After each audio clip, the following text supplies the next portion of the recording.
En 1961, Elena Vázquez, una joven maestra de ideas progresistas, se desvaneció sin dejar rastro del aislado pueblo de Albaluz, en la Sierra de Aragón. 40 años después, el descubrimiento de un diario oculto durante la reforma de su antigua casa revelaría una verdad mucho más sombría que la simple historia de una fuga voluntaria, una verdad que la comunidad había jurado proteger con su silencio. Albaluz, en los albores de los años 60, era un microcosmos suspendido en el tiempo. Un puñado de casas de piedra aferradas a la ladera de una montaña, rodeadas por un silencio que solo rompían el viento y las campanas de la iglesia. La vida transcurría al ritmo de las estaciones y de una jerarquía inmutable, donde la palabra del alcalde, del párroco y, sobre todo, del doctor del pueblo era ley no escrita. La posguerra había dejado cicatrices profundas y la comunidad se aferraba a sus tradiciones como un náufrago a una tabla. El progreso era una amenaza lejana, una palabra susurrada con desconfianza.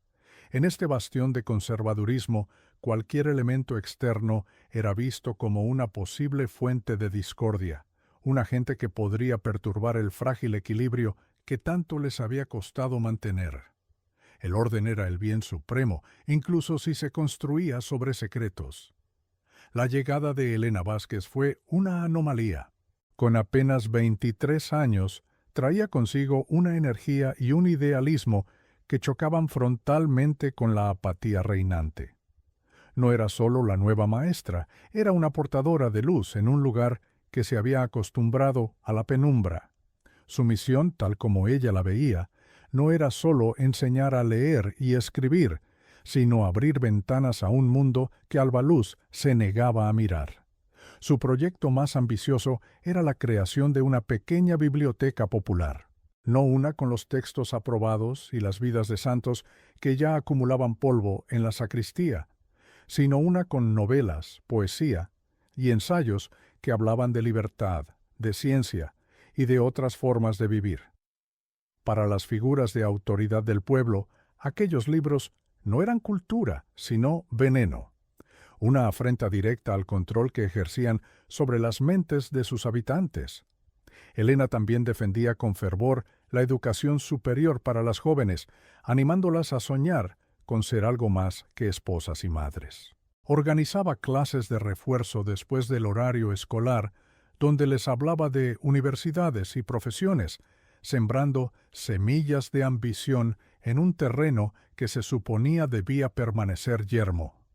Estas acciones, aunque bien intencionadas, comenzaron a generar una corriente subterránea de resentimiento y temor entre los más conservadores. En el centro de esta red de poder se encontraba el doctor Mateo Rivas, un hombre de mediana edad, carismático y de modales impecables, considerado el pilar de Albaluz. Su figura paternalista inspiraba una lealtad ciega. Atendía a los enfermos, mediaba en disputas y su consejo era buscado para cualquier decisión importante. Era el guardián del alma del pueblo, y vio en Elena una amenaza existencial desde el primer día. Rivas no se oponía a ella con gritos ni confrontaciones públicas. Su método era más sutil, más pernicioso.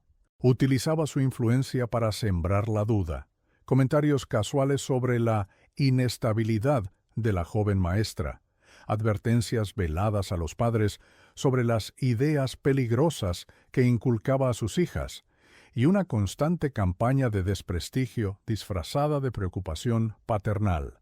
Para él, las ideas de Elena eran una enfermedad que debía ser erradicada. La tensión entre ambos creció de forma palpable durante el otoño de 1961. Las reuniones del ayuntamiento se convertían en silenciosas batallas donde la visión de futuro de Elena se estrellaba contra el muro de inmovilismo liderado por el doctor. La comunidad, atrapada en medio, optó por el camino de menor resistencia. Empezaron a aislar a la maestra. Los saludos se volvieron más fríos. Las puertas se cerraban a su paso. La última semana de su vida en Albaluz Según los testimonios recogidos entonces, Elena parecía errática y melancólica. Se la describió como una mujer derrotada, alguien que finalmente había comprendido que su lucha era en vano.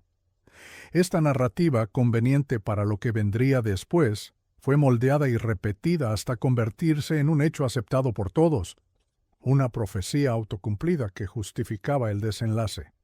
El último avistamiento público de Elena Vázquez tuvo lugar al atardecer, cerca del viejo molino abandonado a las afueras del pueblo. Varios testigos afirmaron haberla visto discutiendo acaloradamente con el doctor Rivas. Las voces, llevadas por el viento, sonaban tensas y urgentes. Nadie intervino. En alba luz, los asuntos del doctor no se discutían, simplemente se acataban, y aquella discusión no fue una excepción. Al día siguiente, Elena no se presentó para abrir la escuela. La extrañeza inicial dio paso a la preocupación y una pequeña comitiva forzó la puerta de la modesta habitación donde se alojaba. La escena que encontraron parecía confirmar la teoría de una partida impulsiva.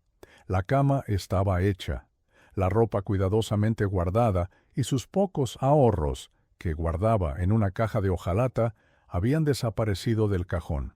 Sobre la pequeña mesa de madera, una nota escueta y de caligrafía apresurada, apenas 2 líneas que sugerían un futuro lejos de allí.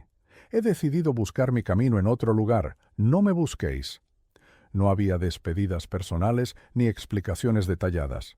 Era la nota de alguien que corta lazos de forma abrupta y definitiva, alguien que huye sin mirar atrás. La Guardia Civil de la comarca inició una investigación que fue, en el mejor de los casos, superficial. La narrativa de la fuga voluntaria era la más sencilla y la que menos complicaciones traía. Una joven idealista, frustrada por la mentalidad cerrada de un pueblo rural, decide marcharse a la gran ciudad en busca de la vida que anhelaba. Era una historia lógica, creíble y sobre todo tranquilizadora. El caso se cerró oficialmente en cuestión de semanas. La versión del doctor Rivas, quien se mostró compungido y lamentó no haber podido ayudar a esa pobre muchacha descarriada, fue aceptada como la verdad absoluta. Para las autoridades era un expediente menos en la pila. Para el pueblo de Albaluz era el fin de un conflicto que nunca desearon. La comunidad respiró con un alivio casi palpable. El orden había sido restaurado. La biblioteca nunca se abrió, y las chicas volvieron a sus labores domésticas tras las clases básicas. El nombre de Elena Vázquez se convirtió en un cuento con moraleja, un susurro de advertencia para cualquiera que osara desafiar las costumbres y el poder establecido en aquel rincón olvidado de Aragón. Su familia, que vivía en otra provincia, quedó devastada, aferrándose a la esperanza de que algún día recibirían una carta. Pero las cartas nunca llegaron.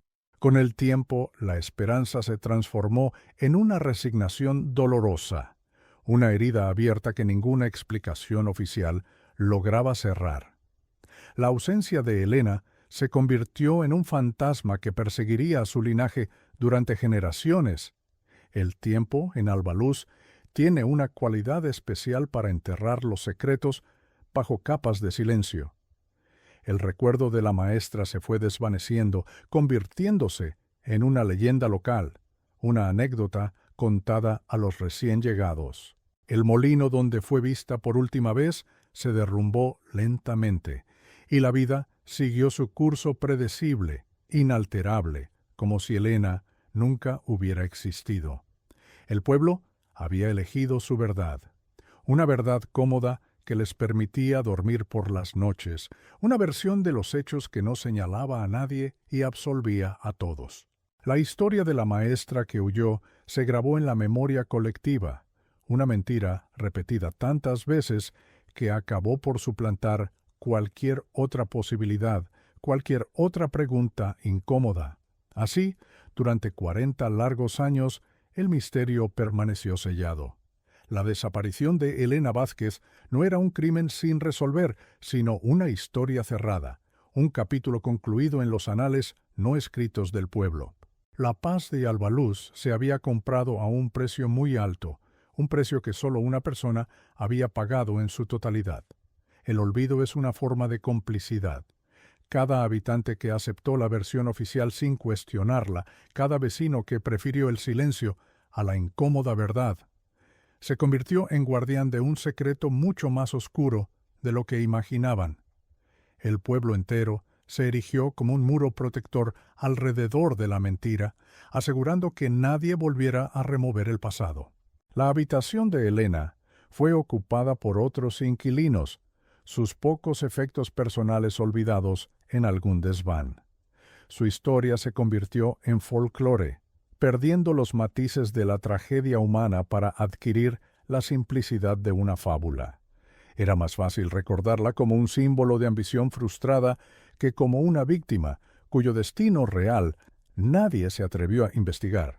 Pero la verdad, a diferencia de las personas, no siempre permanece enterrada.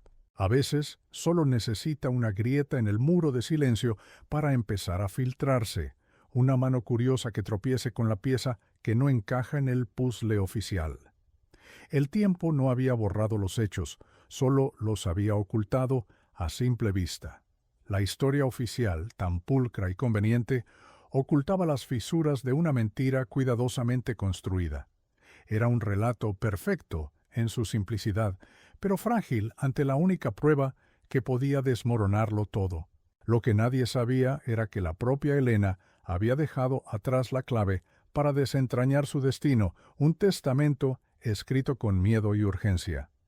¿Quién se beneficiaba realmente de su silencio y qué precio había pagado por desafiar el orden de Albaluz? La respuesta a esa pregunta aguardaba, paciente, el momento de salir a la luz. El año 2001 llegó a Albaluz con el ruido de las grúas y la promesa de una modernidad tardía. 40 años habían transformado el paisaje físico, pero no el alma del pueblo.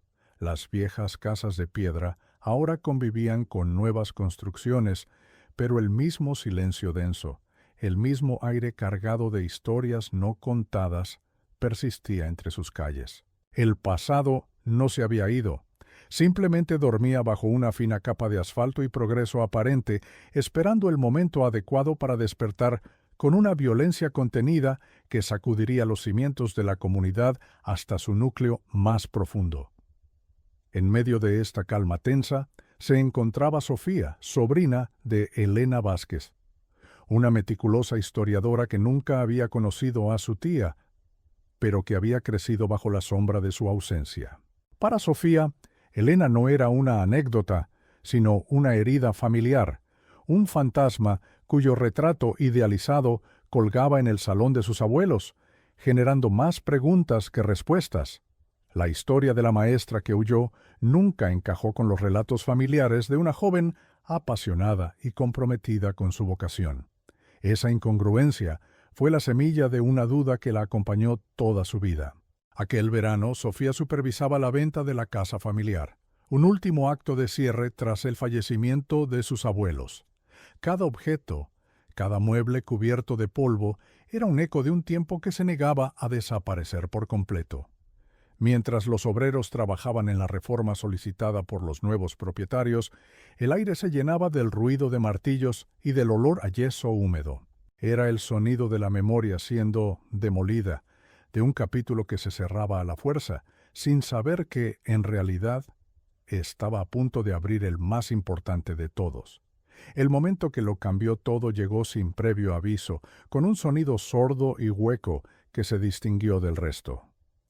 Uno de los obreros, al derribar un tabique interior en la antigua habitación de Elena, detuvo su mazo.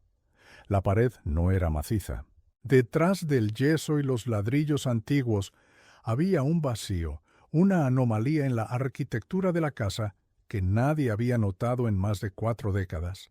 Un secreto emparedado, esperando pacientemente a que la casualidad o el destino decidieran que su tiempo de reclusión había terminado. Con una mezcla de curiosidad profesional y un presentimiento inexplicable, Sofía se acercó. Usando una palanca, el obrero retiró con cuidado los ladrillos sueltos, revelando una pequeña cavidad oscura y polvorienta. Dentro, protegida del paso del tiempo, descansaba una vieja caja de hojalata, oxidada por los bordes, pero intacta. No era un tesoro de valor monetario, pero Sofía sintió un escalofrío recorrerle la espalda. Sabía, con una certeza que no podía explicar, que lo que contenía esa caja era infinitamente más valioso y peligroso que cualquier joya. La abrió con manos temblorosas. El chirrido del metal oxidado fue el primer sonido que aquel secreto emitía en 40 años. En su interior, envuelto en un paño que se deshizo al tacto, había un pequeño diario de tapas de cuero. Al abrirlo, reconoció al instante la caligrafía elegante y decidida de las cartas que su tía enviaba a casa. Era el diario de Elena Vázquez, la voz perdida de Alba Luz, el testamento que todos creían que nunca había sido escrito, había emergido de su tumba de silencio. Sofía se retiró a un rincón, ajena al ruido de la obra, y comenzó a leer. Las primeras páginas confirmaban la imagen que conocía, una joven idealista, llena de esperanza por su misión en Alba Luz. Describía a sus alumnos con cariño y sus proyectos con una pasión contagiosa. Pero a medida que avanzaba en el tiempo, la tinta parecía volverse más oscura, el tono más urgente. La esperanza inicial daba paso a una creciente sensación de aislamiento y temor, una narrativa completamente opuesta a la historia oficial que el pueblo había cimentado. La figura del doctor Mateo Rivas emergía de las páginas no como un pilar de la comunidad, sino como una sombra opresiva. Elena detallaba con una precisión escalofriante la campaña de acoso psicológico a la que la sometía.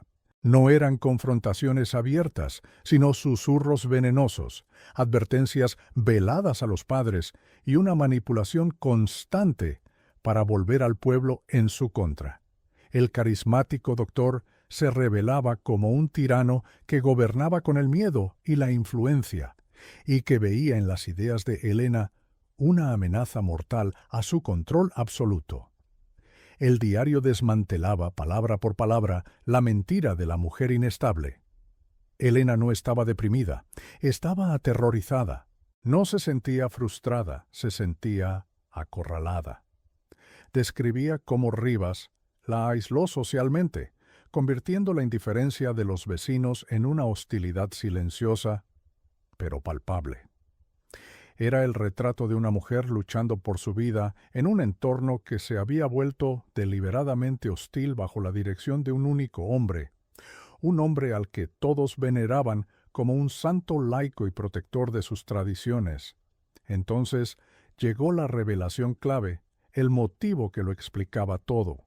Elena había descubierto un secreto financiero. En sus investigaciones para la biblioteca, había tropezado con unos documentos en el archivo municipal que probaban que el doctor Rivas estaba planeando vender fraudulentamente unos terrenos comunales destinados a la construcción de una nueva escuela a una compañía minera.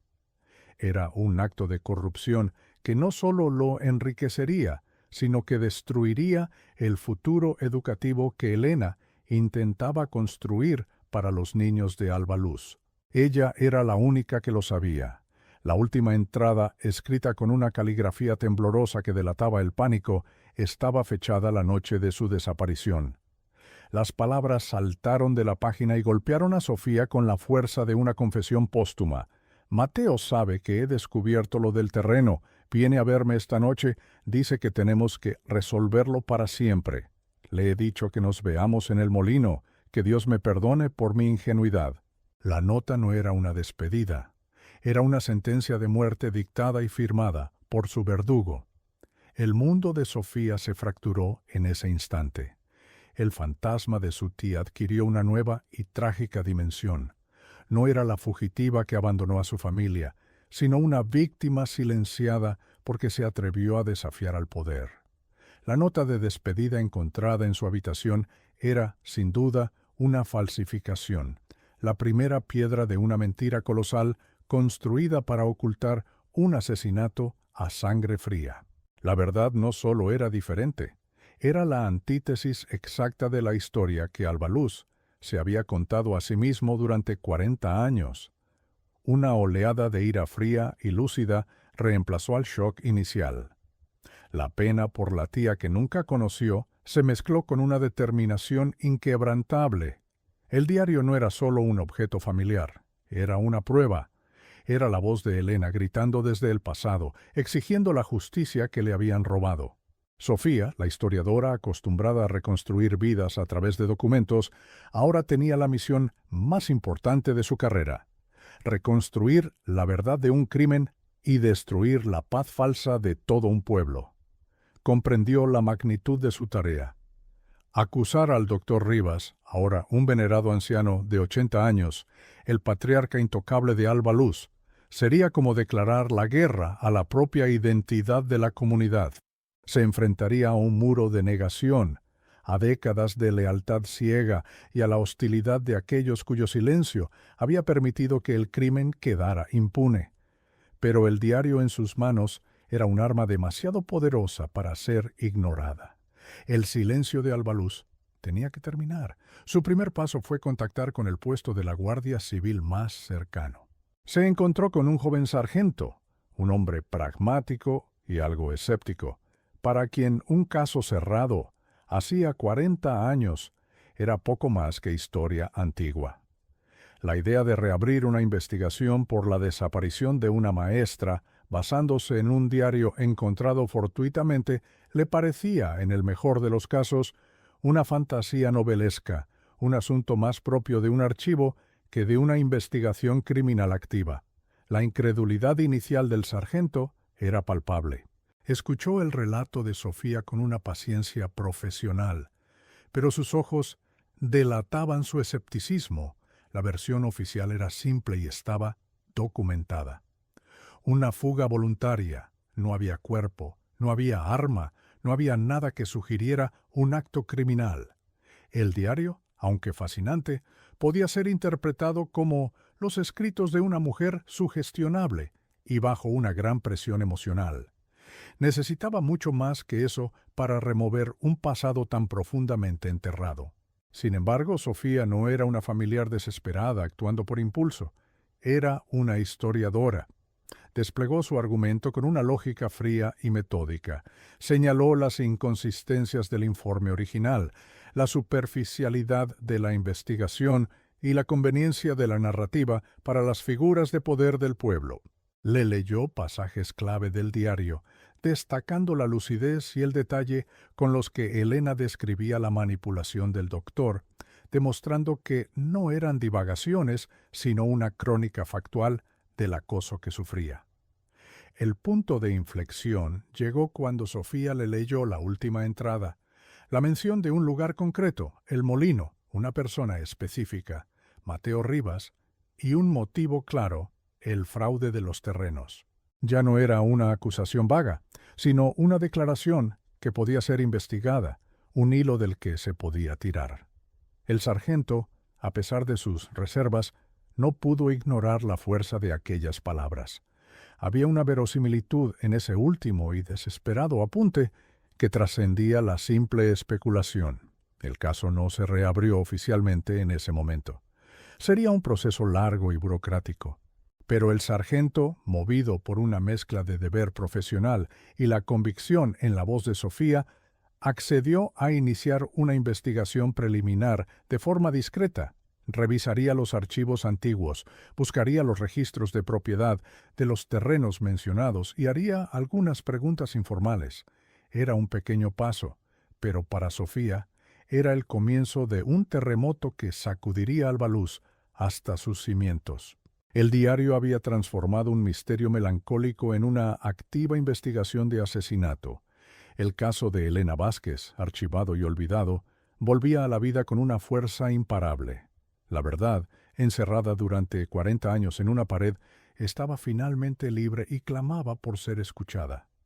Sofía se convirtió en su voz, la guardiana de la memoria de su tía y la catalizadora de una justicia que había esperado demasiado tiempo para manifestarse ante todos los que la habían negado. La maquinaria de la verdad se había puesto en marcha, lenta pero inexorablemente. El sargento comenzó a tirar de los hilos que el diario le ofrecía, cada uno de ellos conectado a la figura central del doctor Rivas. La fachada de respetabilidad que el anciano había construido durante toda una vida comenzaba a mostrar sus primeras grietas, imperceptibles para el resto del mundo, pero evidentes para quienes ahora miraban con nuevos ojos, guiados por la tinta de una víctima que se negaba a ser olvidada. Sofía sabía que el camino sería arduo. No solo luchaba contra un presunto asesino, sino contra la memoria colectiva de un pueblo que había elegido el olvido como mecanismo de supervivencia. Cada puerta a la que llamara, cada pregunta que formulara, sería recibida con recelo y hostilidad. Estaba desenterrando un cuerpo, pero también un pacto de silencio que había definido a Albaluz durante generaciones, y romperlo tendría consecuencias imprevisibles para todos los implicados. El sargento, por su parte, se adentró en los polvorientos archivos municipales. Lo que buscaba no era solo una prueba, sino una corroboración. Necesitaba un hecho externo, algo tangible que validara las afirmaciones del diario y le diera la justificación necesaria para elevar el caso a sus superiores. La historia de Elena, tan poderosa en el plano emocional, necesitaba el frío respaldo de los documentos oficiales para convertirse en una acusación formal ante la ley. La venta de la casa de los abuelos quedó en suspenso. Aquel lugar ya no era un simple inmueble cargado de recuerdos, sino el epicentro de un misterio criminal. La habitación de Elena se convirtió en el punto de partida de una nueva investigación, un escenario que, 40 años después, comenzaba a revelar los secretos que sus paredes habían guardado con una lealtad inquebrantable, esperando la llegada de la única persona capaz de interpretarlos. La noticia de que la sobrina de la maestra desaparecida estaba haciendo preguntas comenzó a extenderse por Albaluz como un rumor incómodo. Las miradas en la calle se volvieron más largas, los saludos más cortos. El pueblo, instintivamente, comenzó a cerrar filas, protegiendo su versión de la historia, la misma que les había permitido vivir en paz durante tanto tiempo. La presencia de Sofía era una amenaza directa a esa paz construida sobre una mentira. El doctor Rivas, desde su imponente casa en la Plaza Mayor, observaba. A sus 80 años, su mente seguía siendo aguda. La llegada de la sobrina de Elena y las discretas pesquisas del sargento no le pasaron desapercibidas. La vieja historia, el fantasma que creía haber enterrado para siempre bajo capas de tiempo y silencio, amenazaba con regresar. Su legado, su reputación y su libertad dependían de que esa puerta al pasado permaneciera cerrada a toda costa. Sofía, aferrada al diario como si fuera la mano de su propia tía, sintió el peso de la responsabilidad. No solo buscaba justicia para Elena, sino también la liberación para su propia familia, que había vivido con la mancha de un abandono que nunca fue real. La verdad tenía el poder de sanar, pero también de destruir, y ella estaba dispuesta a asumir el riesgo, sin importar el coste personal o el caos que pudiera desatar. El hallazgo del diario había redefinido por completo la naturaleza del misterio. Ya no se trataba de encontrar a una persona desaparecida, sino de nombrar a su asesino. La pregunta ya no era ¿dónde está Elena?, sino ¿quién la silenció y por qué? Y por primera vez en 40 años, gracias a las palabras que ella misma dejó atrás, había una respuesta clara y aterradora que apuntaba directamente al corazón del poder en Albaluz. El sargento encontró un primer documento en los archivos que le heló la sangre. Un registro de cambio de titularidad de unos terrenos comunales, firmado apenas 2 semanas después de la desaparición de Elena. El comprador era una empresa minera desconocida y el vendedor, con plenos poderes otorgados por el ayuntamiento, era el doctor Mateo Rivas. El diario no mentía. La primera pieza del puzzle encajaba de forma perfecta y macabra. El descubrimiento de Sofía había abierto una caja de Pandora. La historia de la fuga voluntaria se había desmoronado. revelando los cimientos podridos sobre los que se había construido la paz de Albaluz. El diario era el mapa, la voz de la víctima que guiaba desde la tumba, y Sofía era ahora la investigadora que seguiría sus indicaciones hasta el final, sin importar lo oscura que fuera la verdad que aguardaba. Pero este diario era solo la primera pieza de un puzzle macabro que nadie en Albaluz estaba preparado para montar. La investigación preliminar se convirtió en una obsesión silenciosa para Sofía y el sargento del puesto, un hombre llamado David Morales. Formaron una alianza improbable. La historiadora, movida por un imperativo personal y familiar, y el agente de la ley, impulsado por un creciente sentido del deber ante una injusticia que el tiempo había intentado fosilizar. Su cuartel general improvisado fue una pequeña sala en la parte trasera del cuartel donde el diario de Elena, ahora protegido en una funda de plástico, se erigía como el texto sagrado de una investigación que oficialmente aún no existía. Sabían que se enfrentaban no solo a un posible asesino, sino a la memoria blindada de todo un pueblo, un adversario mucho más formidable y difuso. El primer paso fue una reconstrucción meticulosa de la línea temporal. Sofía, en su elemento, se sumergió en los archivos municipales y parroquiales, creando un mapa detallado del otoño de 1961. Cruzó cada entrada del diario de su tía con los registros de la época, actas del ayuntamiento, boletines escolares, incluso los sermones del párroco. El resultado fue un contraste demoledor. Mientras los documentos oficiales pintaban un cuadro de normalidad provinciana, las páginas de Elena revelaban una escalada de terror psicológico que transcurría en paralelo, invisible para todos, o más bien, deliberadamente ignorada por una comunidad que había elegido no ver. La narrativa oficial, tan pulcra y conveniente, comenzó a desmoronarse bajo el peso de los detalles. La supuesta melancolía de Elena, descrita por los testigos de la época, coincidía con las semanas en que, según su diario, las amenazas del doctor Rivas se habían vuelto más directas y explícitas. El supuesto aislamiento voluntario se correspondía con las fechas en que Rivas había organizado reuniones con los padres para advertirles sobre las ideas peligrosas de la maestra. No era una mujer derrumbándose, era una mujer siendo sistemáticamente demolida por un poder que no podía combatir abiertamente. Con esta nueva cronología en mano, el sargento Morales decidió que era hora de volver a hablar con los vivos, con los pocos que quedaban y que aún recordaban. Las primeras entrevistas fueron un ejercicio de frustración. Ancianos con memorias selectivas, leales a la figura del doctor Rivas, repetían la misma versión que habían escuchado y asimilado durante 40 años. Elena era una chica extraña, demasiado ambiciosa, que no entendía cómo funcionaban las cosas en Albaluz. Era la defensa instintiva de un pueblo que protegía su paz, incluso si estaba construida sobre una tumba sin nombre. El punto de inflexión llegó con Ana, una mujer de casi 60 años que había sido una de las alumnas predilectas de Elena.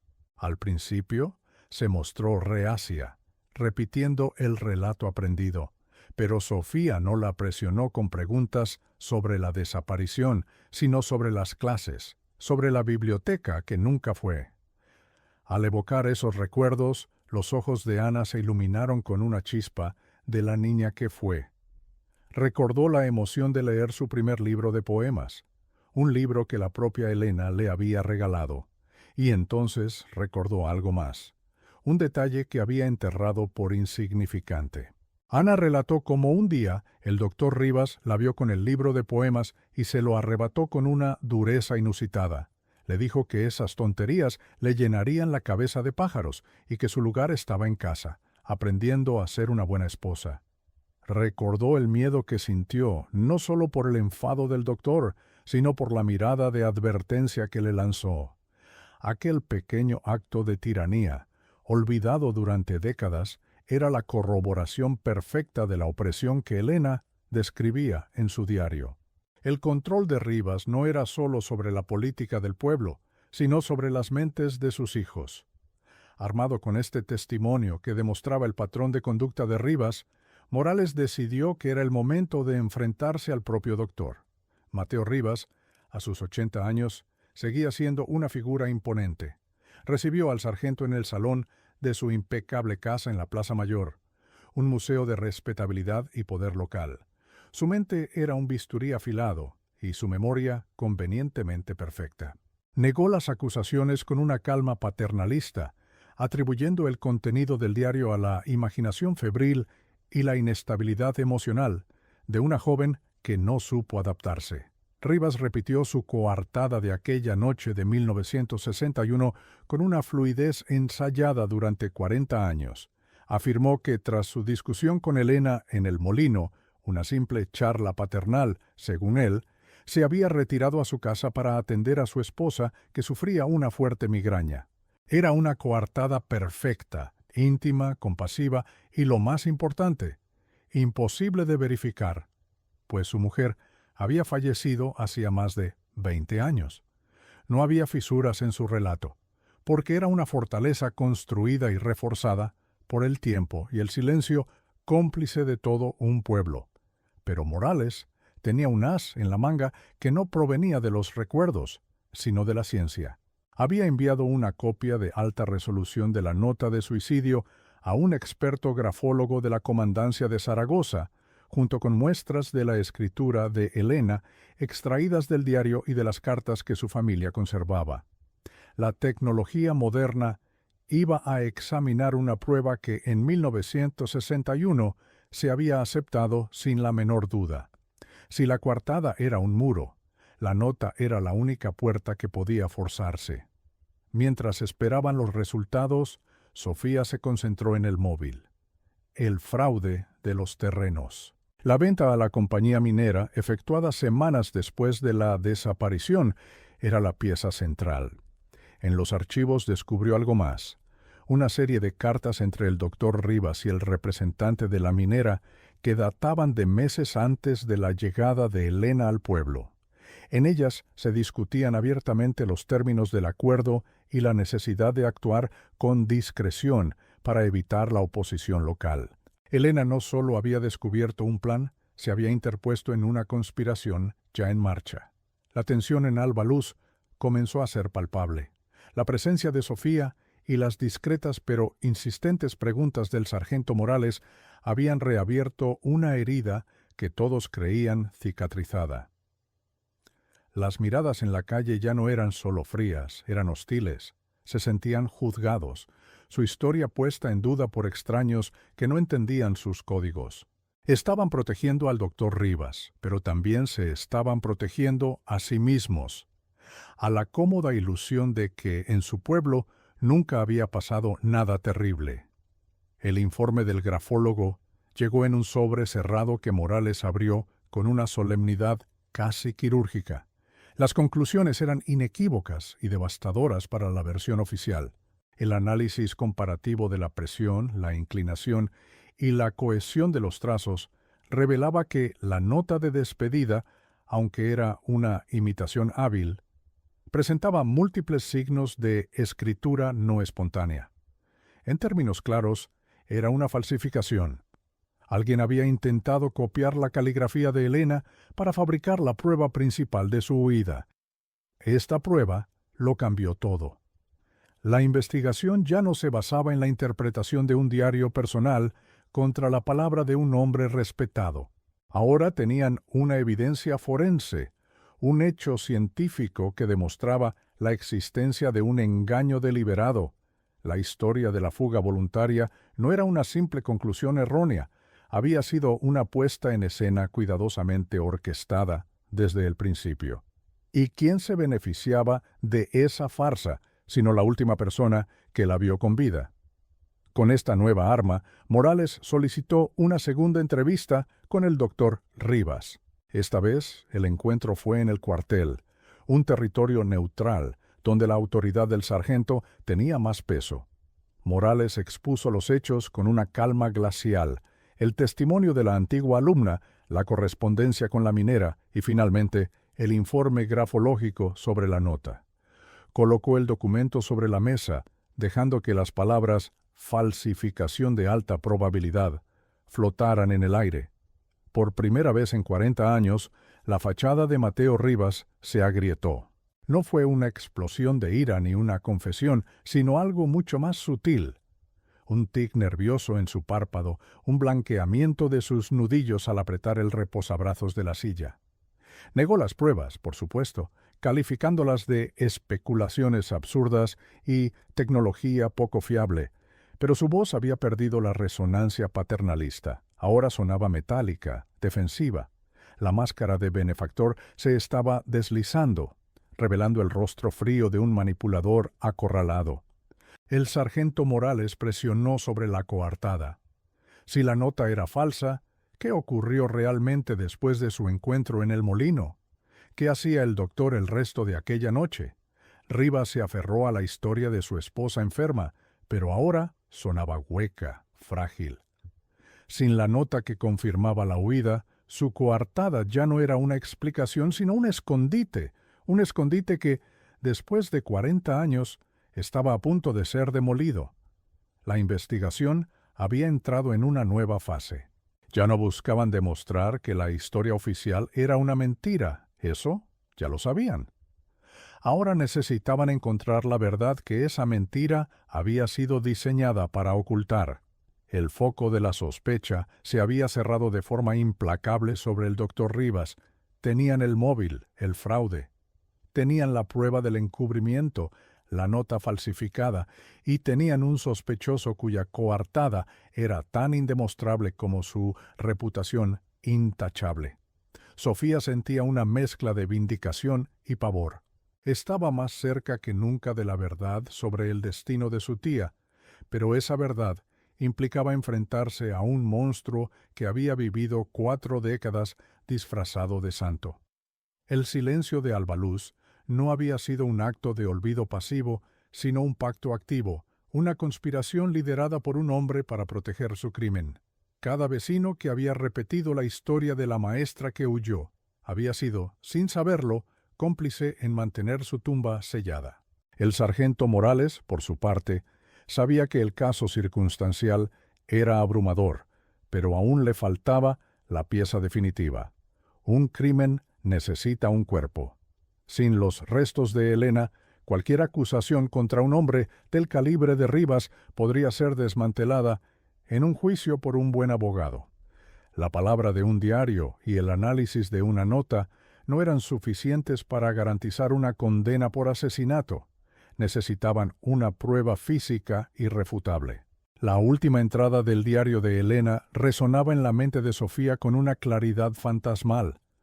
Le he dicho que nos veamos en el molino. El molino. El lugar donde fue vista por última vez. El lugar donde comenzó la discusión. El lugar donde, 40 años después, la investigación volvía una y otra vez, como atraída por una fuerza invisible. Si el doctor Rivas había silenciado a Elena para siempre, ¿había un lugar más lógico para ocultar su secreto que el mismo escenario del crimen? La reconstrucción de la verdad estaba casi completa. Habían desmantelado la mentira, identificado al culpable y establecido el móvil. Las piezas del puzzle estaban sobre la mesa, formando la imagen de un asesinato a sangre fría, encubierto por la corrupción y el miedo.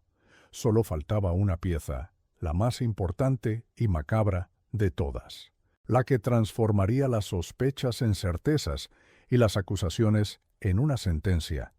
El viejo molino, en ruinas y cubierto por la maleza, se había convertido en el epicentro de todo el misterio. Durante 40 años había sido un recordatorio silencioso de la maestra desaparecida. Ahora, Sofía y el sargento Morales lo miraban con otros ojos, no como un monumento al pasado, sino como una posible tumba. La investigación había seguido el rastro de tinta dejado por Elena. ¿Los llevaría ese mismo rastro hasta sus huesos? El caso se reabrió oficialmente. La noticia cayó sobre Albaluz como una bomba de acción retardada, fracturando la comunidad en dos. Los que defendían ciegamente al doctor y los que, En silencio comenzaban a dudar, a recordar pequeños detalles y extrañas actitudes que ahora cobraban un nuevo y siniestro significado. El pueblo se vio obligado a mirarse en un espejo que le devolvía una imagen que no quería reconocer. La maquinaria legal y forense se puso en marcha. Se autorizó una orden de registro para las propiedades del Dr. Rivas, incluida la más importante de todas, el terreno donde se alzaba el viejo molino abandonado. La confrontación ya no sería con palabras y recuerdos, sino con picos, palas y la tecnología más avanzada en la búsqueda de restos humanos. El pasado de Albaluz iba a ser, literalmente, desenterrado. El círculo se había cerrado. La investigación, que comenzó con unas palabras escritas en un diario oculto, estaba a punto de concluir en el mismo lugar donde esas palabras cobraron su trágico significado. Sofía sabía que estaban al borde del descubrimiento final. El diario le había devuelto la voz a su tía. Ahora solo quedaba devolverle su nombre, su historia y finalmente su descanso. La fachada de respetabilidad del Dr. Rivas se había derrumbado por completo. Ahora era simplemente un anciano, un sospechoso de asesinato acorralado por un fantasma de papel y tinta. Observaba desde la ventana de su casa cómo los vehículos de la Guardia Civil se dirigían hacia el camino del molino, y en su mirada ya no había arrogancia, solo la resignación fría de quien sabe que el tiempo de las mentiras ha terminado. El equipo forense llegó al molino al amanecer.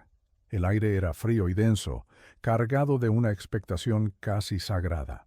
Sofía y el sargento Morales observaban a distancia, conscientes de que las próximas horas definirían el final de una historia que había comenzado mucho antes de que ellos nacieran. La verdad estaba allí, bajo sus pies, esperando pacientemente a ser liberada de su prisión de tierra y piedra. La pregunta ya no era si el Dr. Rivas era culpable. Todas las pruebas lógicas y circunstanciales apuntaban a él con una certeza aplastante. La única pregunta que quedaba por responder, la que mantenía a todos en vilo, era si Elena había dejado atrás, además de su diario, una última prueba irrefutable de su trágico final. ¿Confirmaría el molino lo que las páginas ya gritaban? El sargento Morales miró a Sofía. «Lo encontraremos», dijo, con una convicción que no admitía dudas. No era una promesa, era la conclusión inevitable de una investigación que había seguido la verdad paso a paso, sin desviarse.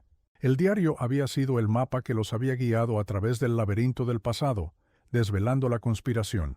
Ahora, ese mismo mapa los había llevado a un punto marcado con una X invisible, un punto donde la historia de una desaparición se convertiría de una vez por todas en la crónica de un asesinato. El silencio de Albaluz estaba a punto de romperse con el sonido de las palas golpeando la tierra. La investigación había desvelado la mentira, había señalado al culpable, había establecido el porqué. Pero para que la justicia fuera completa, necesitaban encontrar el qué, el cuerpo de Elena Vázquez. Y mientras el primer rayo de sol iluminaba las ruinas del molino, una certeza se apoderó de todos los presentes. El edificio no solo había sido testigo del crimen, sino que también había sido su cómplice silencioso. La búsqueda había comenzado. El equipo de forenses, equipado con georradar, empezó a escanear el suelo de piedra del sótano, un lugar oscuro y húmedo que olía a tierra y a secretos antiguos.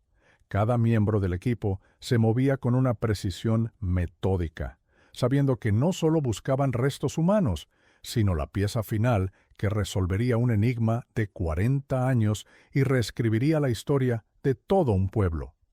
El georradar emitió una señal, una anomalía bajo las losas de piedra justo en el centro de la estancia, una alteración en la densidad del terreno que no era natural. El silencio se hizo espeso, cargado de una tensión insoportable. Los forenses marcaron el área con tiza blanca, un cuadrado perfecto sobre la tierra compactada. Con cuidado, utilizando palancas y cinceles, comenzaron a levantar la pesada losa de piedra que cubría el punto señalado. El sonido de la roca raspando contra la roca fue el único que se escuchó. Debajo, la tierra era más oscura, más suelta, había sido removida. Alguien, hacía mucho tiempo, había cavado allí, y luego había vuelto a sellar la tierra con una pesada lápida de piedra. La verdad no solo estaba enterrada, había sido sepultada bajo el peso de un secreto que se suponía debía durar para siempre. Pero la verdad, a veces, encuentra la forma de salir a la superficie. Lo que no sabían es que junto a ella, su asesino había cometido un único y fatal error, dejando atrás un objeto que lo incriminaría de forma irrefutable, un testigo silencioso que había esperado 4 décadas para hablar. La losa de piedra se movió con un gemido sordo, liberando un aliento de aire frío y antiguo que parecía llevar consigo el peso de 4 décadas de silencio. El equipo forense, trabajando bajo la luz artificial de los focos en la penumbra del sótano del molino, se movió con una precisión reverencial. Cada gesto era medido, cada herramienta manejada con el cuidado de quien excava no solo tierra, sino una historia trágica. Sofía y el sargento Morales observaban desde una distancia prudencial, conteniendo la respiración, unidos en una tensión que era a la vez la culminación de una búsqueda y el preludio de un horror confirmado. Sabían que lo que estaban a punto de encontrar redefiniría para siempre la memoria de Albaluz, transformando un rumor en una certeza de hueso y tierra. La tierra bajo la losa era diferente, más oscura y compacta, delatando la intervención humana. Con pequeñas palas y cepillos, los forenses comenzaron a retirar las capas de tiempo con una delicadeza arqueológica. Pronto, un trozo de tela podrida emergió de la oscuridad, seguido por el contorno inconfundible de un hueso humano. Nadie dijo nada. El silencio en el sótano se hizo tan denso que parecía tener una presencia física. Poco a poco, con cada cepillada, el esqueleto de una mujer joven fue revelado, sepultado en una tumba improvisada, una herida oculta en el corazón de piedra del viejo molino. La verdad ya no era una teoría escrita en un diario, era una realidad tangible y desoladora. El análisis forense preliminar, realizado in situ, confirmó lo que todos ya sabían en su fuero interno.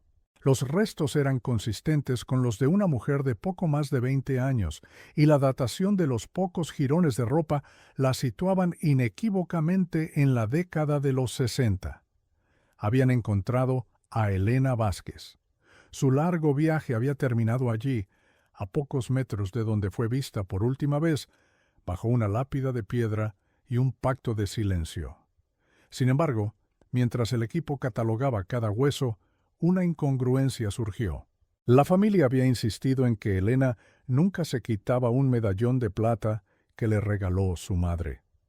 Pero en la tumba improvisada no había rastro de él. Este detalle, que podría parecer menor, se convirtió en una obsesión para Sofía. No era lógico. Si su tía fue enterrada apresuradamente, el asesino no se habría tomado la molestia de quitarle una joya sin valor económico. A menos que no fuera un simple robo, a menos que fuera un trofeo. Una idea terrible y lúcida se formó en su mente, la clase de intuición que conecta los puntos que la lógica no ve. El asesino no se deshizo del medallón, lo conservó. Era el símbolo definitivo de su victoria, un recuerdo tangible de su poder sobre la mujer que se atrevió a desafiarlo. El medallón no estaba en la tumba porque su asesino lo había guardado durante 40 años. Con la confirmación del hallazgo del cuerpo, el sargento Morales obtuvo la orden de detención contra el doctor Mateo Rivas. La noticia recorrió Albaluz como una descarga eléctrica, paralizando al pueblo en una mezcla de incredulidad, vergüenza y un terror latente. La comitiva de la Guardia Civil se dirigió a la casa de la Plaza Mayor, el santuario de respetabilidad del doctor, ahora convertido en la guarida de un monstruo. Los vecinos observaban desde detrás de sus cortinas, cómplices silenciosos de una mentira que se desmoronaba ante sus ojos. El patriarca intocable de Albaluz iba a caer, y su caída arrastraría consigo la falsa paz de toda la comunidad. Mateo Rivas los recibió con una calma desafiante, una última actuación de inocencia ofendida. Sentado en su estudio, rodeado de libros de medicina y fotografías que atestiguaban una vida de servicio, negó tener conocimiento alguno sobre los restos encontrados. Su voz era firme, su mirada directa. Era la máscara que había perfeccionado durante 4 décadas, una fachada de benevolencia que había engañado a generaciones enteras. Pero cuando el sargento Morales le informó de que sería detenido como principal sospechoso del asesinato de Elena Vázquez, una fisura imperceptible apareció en su armadura de arrogancia. Por primera vez, el miedo asomó a sus ojos. Mientras los agentes procedían con el protocolo, Sofía, presente como testigo y representante de la familia, escudriñaba el estudio. Sus ojos de historiadora, entrenados para encontrar el detalle que revela la verdad, se posaron en una pequeña caja de madera labrada sobre el escritorio. Era un objeto personal, casi íntimo, que desentonaba con la atmósfera profesional de la estancia. Vio cómo, en un gesto casi inconsciente, los dedos de Rivas rozaron la caja al levantarse. Un tic de posesión, un anclaje a un secreto. Con una certeza que le heló la sangre, supo que había encontrado lo que buscaba. Señaló la caja al sargento Morales. «¿Qué hay ahí dentro, doctor?», preguntó Morales con voz neutra, recogiendo el pequeño cofre. La calma de Rivas se evaporó. «Son asuntos personales, no tienen ninguna relevancia», respondió bruscamente, su voz un octavo más aguda. El cambio fue tan drástico que todos en la habitación lo notaron. El sargento no necesitó más. Con un movimiento firme, abrió la tapa. Dentro, sobre un lecho de terciopelo descolorido, descansaba un pequeño medallón de plata, oscurecido por el tiempo. En su superficie, grabadas con una caligrafía delicada, se veían 2 iniciales, E.U.M. La prueba trofeo, el testigo mudo del crimen, había salido a la luz. El silencio que siguió fue absoluto. El mundo pareció detenerse en aquel pequeño objeto que brillaba débilmente bajo la luz de la lámpara. Para Sofía era la confirmación de la historia de su familia. Para Morales era la pieza final e irrefutable del puzzle, pero para Mateo Rivas era el fin. La visión del medallón, su talismán secreto durante 40 años, ahora expuesto ante sus acusadores, lo quebró por completo. La máscara se hizo añicos, y el anciano venerado se derrumbó en su silla, su cuerpo sacudido por un sollozo seco y desgarrado. La fortaleza de mentiras que había construido durante toda una vida se había venido abajo por el peso de un pequeño trozo de plata. La confesión fluyó entonces como un veneno largo tiempo contenido. Con la voz rota, Rivas relató la verdad de aquella noche de 1961. No había sido un asesinato premeditado. Se encontró con Elena en el molino para intimidarla, para forzarla a abandonar sus investigaciones sobre el fraude de los terrenos. Esperaba que la joven maestra, aislada y presionada, cediera ante su autoridad. Pero subestimó su coraje.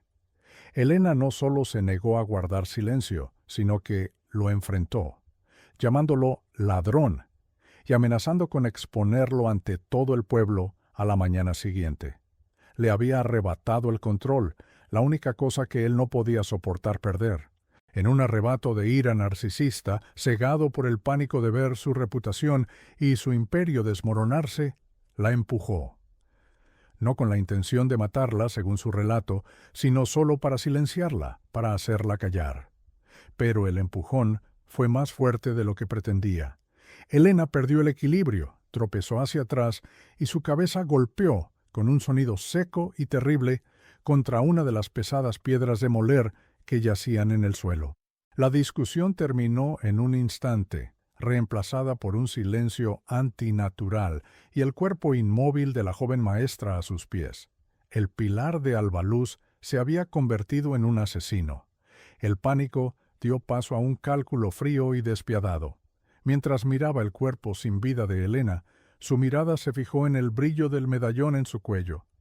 En un acto impulsivo y macabro, se lo arrancó, no como un ladrón, sino como un conquistador que toma un trofeo del enemigo vencido. Era su forma de poseer su último aliento, de asegurarse de que ella le pertenecería para siempre en el secreto. Aquel medallón se convirtió en el símbolo de su impunidad, un recordatorio constante de que había silenciado la única voz que se atrevió a desafiarlo y había salido indemne, pero no actuó solo. Pero, aterrorizado, sabiendo que no podía ocultar el crimen por sí mismo, recurrió a los únicos dos hombres del pueblo que tenían tanto que perder como él con la revelación del fraude, el alcalde y otro terrateniente influyente, ambos ya fallecidos. Aquella noche, los tres hombres más respetados de Albaluz se convirtieron en cómplices. Juntos cavaron la tumba en el suelo del molino, enterraron a Elena y comenzaron a tejer la red de mentiras que protegería su secreto. La historia de la fuga, la nota falsificada, los testimonios coordinados sobre su inestabilidad, todo fue una conspiración orquestada para protegerse. El silencio de Albaluz no fue, por tanto, un simple acto de olvido colectivo, sino el resultado de una manipulación deliberada desde la cima de su jerarquía. El pueblo, confiando ciegamente en sus líderes, aceptó la narrativa que se les ofreció porque era más fácil que enfrentar la monstruosa verdad, que sus protectores eran en realidad sus carceleros, capaces de asesinar para mantener su control. La comunidad no solo fue engañada, sino que fue utilizada como un escudo humano para ocultar un crimen durante 40 años. La revelación de esta traición fue, para muchos, más dolorosa que el propio asesinato. Mateo Rivas fue detenido y sacado de su casa, ya no como un venerable anciano, sino como un asesino confeso. Las cámaras de los periodistas captaron la imagen de su rostro, despojado de toda dignidad, una cara que el pueblo de Albaluz tardaría generaciones en olvidar. El juicio fue un mero formalismo, con la confesión grabada, el cuerpo y el medallón como pruebas irrefutables. Fue condenado por asesinato y ocultación de pruebas. Pasaría los pocos años que le quedaban de vida en una celda, despojado de todo el poder y el respeto que había acumulado a costa de la vida de una joven inocente. Semanas después, se celebró un funeral para Elena Vázquez en la pequeña iglesia de Albaluz. Esta vez el pueblo entero asistió, no por obligación social, sino por una profunda necesidad de expiación. El ataúd, cubierto de flores blancas, fue llevado al cementerio, donde finalmente recibió una sepultura digna. Sofía, de pie junto a la tumba, sintió un torbellino de emociones, el dolor por la tía que nunca conoció, la ira por la injusticia sufrida y, finalmente, una sensación de paz agridulce. Había cumplido su promesa, le había devuelto a Elena su nombre, su historia y su honor. La resolución del caso trajo consigo un doloroso pero necesario ajuste de cuentas para Albaluz.